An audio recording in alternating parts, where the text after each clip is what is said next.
Bienvenidos a Agenda Mol TV, día miércoles. Hoy comenzamos como todas las semanas dando una mirada a qué está pasando en el mundo. Tenemos nuestros vecinos, siempre, por supuesto que en algunos problemas, sobre todo relacionados a la economía, y eso va repercutiendo obviamente en todo lo demás. Se toman medidas, se trata de innovar, se repiten fórmulas que no les han dado resultados. ¿Qué pasa con su inflación? Estamos hablando de Argentina y justamente para eso estamos con Pablo Lacoste, académico de los SAT IDEA. ¿Cómo está, Pablo? Bienvenido. Hola Bárbara, un gusto estar de nuevo en contacto con ustedes. Lo estábamos conversando antes del programa porque esto no es nuevo. Nos decía Pablo que la economía argentina está enferma hace 70 años. Profundicemos en eso para poder entender lo que está pasando ahora y todo el combate y las herramientas que tratan de implementar para frenar la inflación, que no hay caso que sea. Bueno, mire, la vamos a hacer muy corta. Hace 4 años, en el último tramo del gobierno de Mauricio Macri, el dólar estaba a 39 pesos argentinos, igual que en Chile en alguna época. Hoy el dólar está a 390, o sea, se desvalorizó el peso argentino 10 veces en 4 años. La inflación supera el 100% anual, con muchos gastos congelados, tarifas de servicios públicos congelados que usa el gobierno como ancla para tratar de frenar la inflación. Si liberara todo eso, la inflación sería mucho más alta. Entonces, ¿por qué pasó esto? Entonces, hace 80 años la economía argentina está enferma. ¿Por qué? ¿Desde cuándo? Desde que llegó al poder el peronismo. El peronismo dio un golpe de Estado en el año 43, a partir de ahí montó desde el poder del Estado un tremendo aparato político y ha sido la fuerza hegemónica que más años ha gobernado y lo ha hecho muy mal. La pregunta es, si lo ha hecho tan mal, ¿por qué sigue ganando? Y yo estoy encontrando una explicación que nos explique esta paradoja.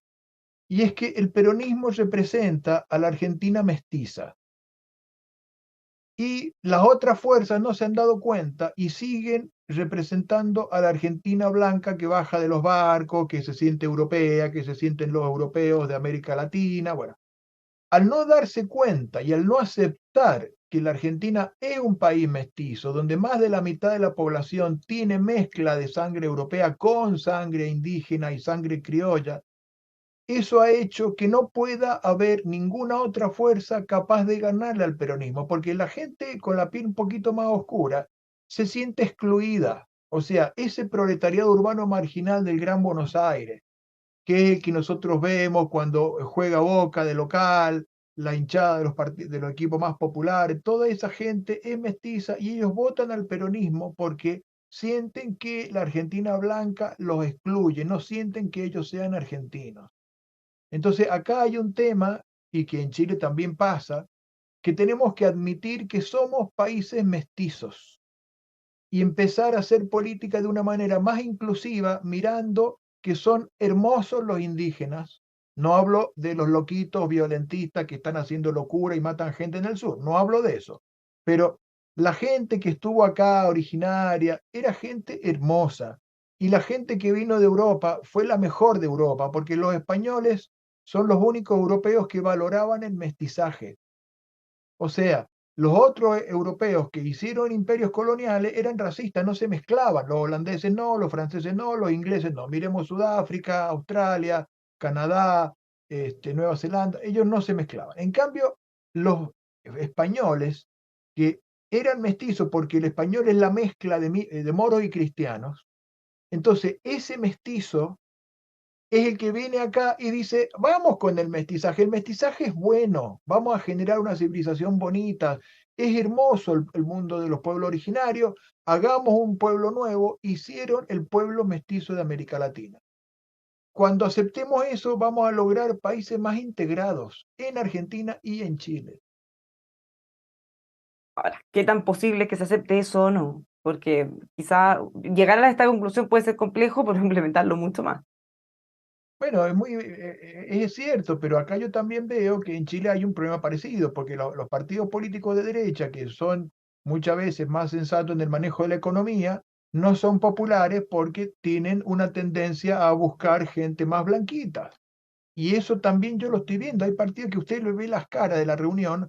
Ah, estos son de la derecha. ¿Por qué? Porque son más blanquitos.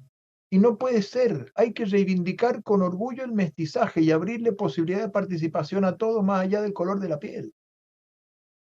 Claro, esos son temas culturales que se van afirmando con el tiempo, pero cómo dar ese primer paso o cómo entender que, bueno, este puede ser uno de los factores que está incidiendo. Quizás se ve Bueno, como algo lejano. yo estoy convocado mañana, me han convocado para una comisión de derechos y garantías constitucionales en el Parlamento en Mendoza y vamos a hablar de estos temas porque allá también se ha armado todo un tremendo debate con los pueblos originarios, con los mapuches y todo, y voy a plantear también estos temas, ¿verdad? O sea, yo estoy a cargo de un proyecto ANID del Ministerio de Ciencia de Chile para estudiar la cultura mestiza, el patrimonio mestizo y tratar de llamar la atención que dejemos ya de esa colonización mental del eurocentrismo.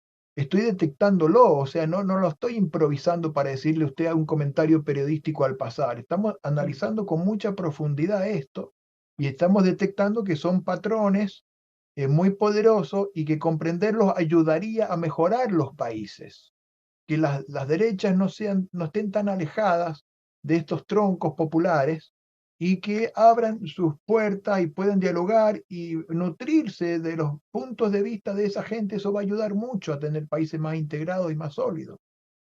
Bueno, mirando lo que se está viviendo ahora, no es muy distinto, o puede tener sus matices, por supuesto, pero el problema de la inflación lo vienen arrastrando hace mucho tiempo, se han tratado de implementar muchas recetas, muchas veces las mismas, repetidas, con los mismos resultados. Fijar precios, por ejemplo. Hasta hace poco hemos visto también conflictos, clausura de supermercados por no tener productos con estos precios fijados, porque obviamente son los primeros que se venden y hay escasez de ellos. ¿Cómo ve que están viviendo la inflación ahora? Bueno, esto es dramático, porque el gobierno, para tratar de mostrarse que está sintonizado con los problemas de la sociedad, que es la alta inflación, saca grandes discursos y anuncios diciendo que ellos van a enfrentar a la inflación, que la inflación es culpa del agio y la especulación. Esto ya lo inventó Perón en los años 50. O sea, Perón es el que inventa la ideología del gasto fiscal expansivo como doctrina infinita. Así como la Revolución Francesa estableció el principio del progreso indefinido, bueno, el peronismo estableció el gasto fiscal indefinido. Entonces ellos gastan, gastan, gastan, después para poder cubrir ese déficit tienen que emitir monedas sin respaldo y viene la inflación, la suba de precio. Entonces para frenarlo quieren congelar los precios, pero en realidad ellos fueron la causa de la inflación. Al congelar los precios, ¿qué pasa con el comerciante? No le puede vender a 2 pesos lo que el propio comerciante adquiere en el mercado a 5 pesos. No puede, simplemente no hay. Entonces, el Jumbo lo que le dijo, mire, yo no puedo poner los precios que usted me está imponiendo. Entonces le clausuraron. Pero esto es una situación de tensión que se vive en el marco de una economía que está enferma por el gasto fiscal expansivo, que es la doctrina que instaló el peronismo hace 80 años. Pero siguen haciendo la misma cosa y sigue sin resultar. Y lo vuelven a hacer. Entonces, ¿cuánto Bueno, tiempo por más eso. pueden seguir con esa misma, con ese mismo discurso y esas mismas medidas? Bueno, esto está enfermo y aparte todo el ambiente está tóxico, porque ¿qué pasa con los empleados? Los empleados piden que le aumenten el salario conforme a la inflación. O sea, usted va a hablar con su jefe y le exige un aumento del 100%. Y hay veces que las empresas no pueden pagar eso, porque dicen, mire, a mí mis ingresos no me han aumentado eso, yo no le puedo dar un 100% de aumento de golpe. Entonces los sindicatos están armados, están pertrechados, salen a las calles, hay paros, hay mal humor, se paran las clases, los docentes no quieren ir a trabajar porque su salario es miserable, las jubilaciones son miserables, la pobreza argentina es una vergüenza, estamos en el 40%. O sea, yo les pido a todos, hay mucha gente acá que admira lo que hace Argentina, mucha gente de izquierda en Chile que hace eso. Señores, en Argentina se vive con los niveles de pobreza que acá había bajo el dictador Pinochet. 40% de pobreza, eso es lo que ha logrado el peronismo. La Argentina perdió capacidad de vivir y calidad de vida y ha metido a la Argentina para atrás como era Chile en la época de Pinochet, con 40% de pobres y con una altísima cantidad de indigentes. Eso es la Argentina de los peronistas de hoy, de los kirchneristas, de la señora Kirchner, rodeada de gente de derechos humanos, de gente de muchas consignas teóricamente muy evolucionadas, muy de avanzada, pero es un desastre. La gente vive mal, la gente pobre sufre una barbaridad. Bueno, una de las respuestas a eso ha sido dejar de medir, por ejemplo, la pobreza para no estigmatizar a la gente. Por eso, o por ejemplo, en la escuela todo el mundo pasa de grado. Usted estudie o no estudie, termina el año y se pasa de grado. ¿Pero qué es eso? Es un desastre. Entonces se va perdiendo ese capital que la Argentina tenía y acumuló desde 1853, que hizo la Constitución argentina, hasta la llegada del peronismo, tuvo 90 años de crecimiento para ser un país próspero y rico, con la gran escuela pública de Sarmiento. Bueno, todo eso es lo que se han ido comiendo, consumiendo para mantenerse en el poder, con prebendas, con un montón de canonjías, dando un montón de fondos públicos para financiar redes políticas invencibles. Y bueno, ganan elecciones, pero el país cada vez más pobre y más escuálido. Ahora, justamente esto se traduce en la valoración del gobierno, o ¿no? ¿Cómo está, cómo lo está pasando Alberto Fernández? ¿Qué pasa con Cristina Kirchner? Que le Bueno, hemos visto a que ver, varios minutos ella, le convenga o no, se acerca o se aleja del gobierno, siento que es parte de él. A veces la bueno, el escuchamos gobierno, como si fuera oposición incluso. claro, el gobierno tiene un apoyo del 25% y un repudio de un 65%. En principio no podría ganar en la próxima, pero claro, uno diría, en un país normal, Juntos por el Cambio tendría que tener asegurada la victoria, pero no la tiene asegurada la victoria, porque el macrismo gobernó con esa élite blanca, eurocéntrica, excluyente, y encima manejó mal la economía. Entonces mucha gente no tiene confianza en que el macrismo o ¿no es cierto?, Juntos por el Cambio, toda esta alianza que se ha hecho, pueda ser suficiente para salir de esta crisis. Entonces viene el fenómeno Milei. Y Milei es como un menemismo recargado. Y hay Y un poco gente más del exótico peronismo, también por su forma de ser, por la forma de hablar. claro, entonces él tiene una ideología que es un menemismo profundizado, o sea, una derecha peronista. Hay gente del peronismo que se va yendo hacia Milei porque tiene un discurso muy disruptivo, de mucha promesa fácil, pero no tiene un partido político armado, no tiene equipo, no tiene nada sólido. O sea, si llega a ganar puede ser algo como Bolsonaro en Brasil, digamos, una burbuja, pero no va a poder gobernar, nunca va a tener mayoría en el Parlamento, es muy difícil. Pero puede pasar cualquier cosa. Veamos un poco escenarios. Milei va creciendo. Más o menos hoy podríamos decir que Juntos por el Cambio tendría asegurado más o menos un 40%, el peronismo entre un 25 y puede llegar a un 30 y Milei un 20. Pero Milei va en ascenso y mucha gente del kirchnerismo, de la izquierda, se va pasando a Milei, como pasó en España, donde mucha gente de Podemos se pasó a Vox. Bueno, entonces, Milei puede llegar a pasar a segunda vuelta, y si pasa a segunda vuelta y los peronistas lo votan, puede llegar a ganar, haciendo una especie de neomenemismo. Puede pasar eso. O puede ser que vaya Milei, que Milei le robe votos también a Cambiemos y que terminen pasando a segunda vuelta los kirchneristas y los de Milei. Entonces, Juntos por el Cambio va a votar a Milei y no a los K. Puede ganar Milei. O sea, si Milei pasa a segunda vuelta, puede llegar a ganar. Es una cosa insólita, porque es una improvisación, tiene muchas cosas muy criticables, muy oscuras. Incluso no criticó a Bolsonaro por haber hecho estas payasadas, estos intentos de golpe de Estado contra Lula en Brasil. Bueno, es muy limitado eso. Pero bueno, navega aprovechando toda esta ventaja que tiene esta política argentina, que está tan golpeada, tan degradada. ¿Qué pasa con Cristina Kirchner en este escenario? Bueno, ella ha ido perdiendo poder. En la última semana se le fueron 4 senadores del bloque, entonces deja de tener el bloque de senadores mayoritario, pasa a ser la segunda minoría, y esto es otro síntoma de su decadencia, ¿no? Todo indica que esta vez ya no se va a poder salvar y está condenada por la justicia a prisión, pero claro, ha apelado, entonces tiene que ir a instancia superior y esto finalmente lo va a dirimir la Suprema Corte, pero eso va a demorar varios años, ¿no? Así que, pero ya está muy desgastada. Ya esto que 4 senadores le hayan dado la espalda en este momento es indicador de su decadencia. Y aparte, bueno, hay otro tema, ¿no? Muchos gobernadores peronistas no quieren ir a las elecciones de gobernador, donde ponen en juego su provincia, el mismo día que la elección nacional, porque ya prevén que los Kirchner van a perder. Entonces van a adelantar muchas elecciones provinciales de modo tal de salvarse de esa eventual derrota hacia donde va este gobierno kirchnerista. ¿Y pueden tomar esa definición así Claro, simplemente con porque un cálculo Argentina, electoral? claro, como Argentina es un país federal, cada provincia es autónoma, tiene sus propias leyes y por ley de la provincia se establece el cronograma electoral para elegir autoridades provinciales, o sea, gobernador y senadores y diputados provinciales.